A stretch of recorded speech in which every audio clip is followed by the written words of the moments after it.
Niigaan, thanks for being with us. What do you make of the Chief Executive Officer of the Assembly of First Nations resigning? Well, it's clear that there's anyone who thinks the crisis is ended, it continues to perpetuate itself. We've now got 5 human rights complaints when it comes to the National Chief. And there's a real divide between the political wing, which is the APTN National Chief's Office and the regional chiefs, and then the Secretariat, which is the more business side, the everyday side of the APTN. And that's really led to a major constitutional crisis within the organization.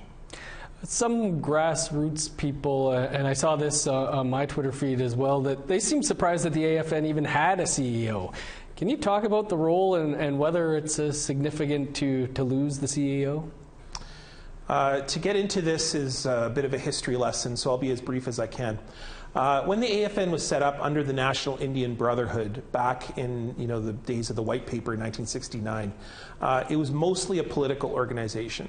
It was intended for lobbying First Nations to come together to rally to challenge the White Paper, which at that time was the erasure of treaties and the radical redevelopment of our relationship with the federal government. In fact, the erasure of our relationship in many different ways. So that political work really resulted in a lot of momentum against the federal government. What Pierre Trudeau, Justin Trudeau's father, did back in those days is offer to turn the APTN, National Indian Brotherhood at that time, into a program delivery organization. Basically say, well, you tell us what we should do then. And that's happened for now 5 decades. The APTN has been a program delivery operation, meaning millions of dollars is funneled through the APTN. And what that means is that you need a body to administer that. That's where the Secretariat comes in, or what's been called the National Indian Brotherhood, Inc. And they operate the program delivery models, the consultation groups, the studies, even, and cards on the table. I've written a curriculum for the APTN that was under the Secretariat. Now, the political wing, of course, is what we see more publicly. That's the chiefs that are voted in. Now, the problem is that under the constitution of the APTN, these are supposed to work in concert, but the problem is that the national chief has said that the Secretariat needs a major revamping, a reorganization, and in an interview with me recently said that the Secretariat needs to be turned into more of a combination with the political wing so that the organization can be sovereign and different, autonomous to the federal government. Because right now, when you're dependent on program dollars to run your organization, you tend to be more favorable to the federal government than less favorable. Super important and quick history lesson there. Appreciate that. Those like yourself and I who do pay quite a bit of attention to the APTN have been talking about these types of things, but the APTN itself is not. Is there a bit of a communications problem here? Well, it's a legal problem, really. In my interview with Roseanne Archibald recently, National Chief Archibald said that she can't talk about any of these issues because they're before the courts. But the problem is that if you don't talk, then everybody else will talk. Mm-hmm. And so what you're seeing is a lot of rumors and innuendo on what the issues are.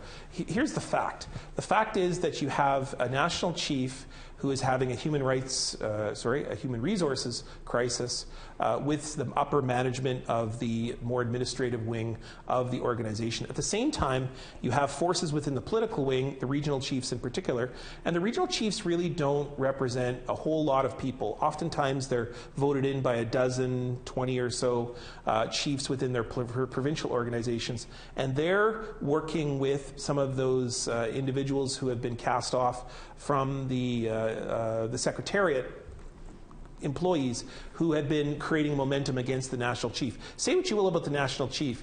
She was voted in democratically.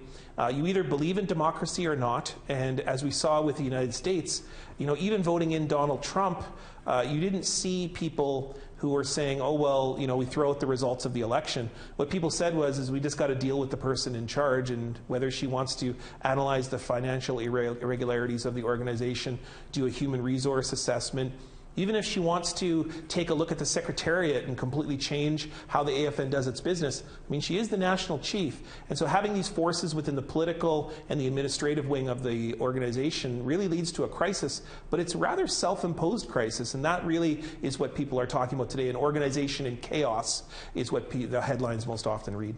Super quick, Niigaan, while we have you here, premiers are meeting with the federal government. Talking about healthcare spending, among other things, First Nations have been left out. What's being left out here?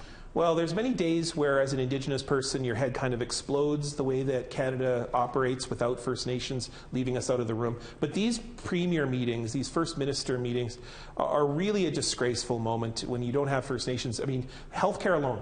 Who handled the pandemic better than almost anyone? It was First Nations across the country who were willing to give up even their basic human rights to agree to curfews, to agree to really radical decisions made in communities, to protect other communities by holding volunteer checkpoints on highways. The fact is that First Nations know perhaps more than health than anyone in this country, and yet they're cut out of these negotiations. There's also some very disturbing discussions happening around the issue of resources and the fact that the federal government wants to deal with the United States in their race to try to come out of the pandemic and deal with inflation.